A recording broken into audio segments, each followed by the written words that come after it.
Tingnan nyo ng mabuti ang manibela. Walang umahawak, walang magic tricks. Ito ang bagong Tesla Model Y Juniper na naka full self-drive mode.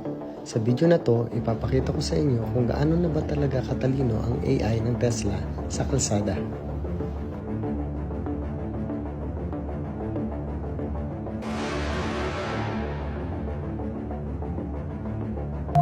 Pansinin ninyo kung paano gumalaw ang steering wheel. Hindi siya parang robot na putol-putol ang galaw.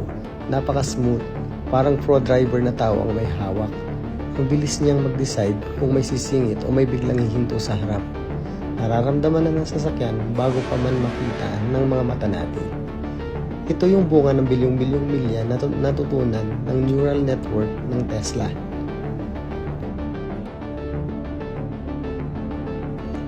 Dahil ito ang Juniper Refresh, ramdam mo yung stability ng hardware. Walang panginginig, walang hesitation.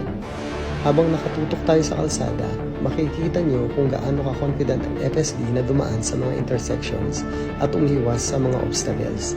Ito yung level ng safety na mahirap pantayan ng manual driving, lalo na kapag pagod ka na sa biyahe. Ito na ang future ng transportasyon. Isang sasakyang marunong mag-isip para sa kaligtasan mo. Ang tanong, kung ikaw nasa upuang ito, kaya mo na bang pagkatiwalaan ng AI? Sulat ninyo ang opinion nyo sa comments at pag-usapan natin ito. Ride safe!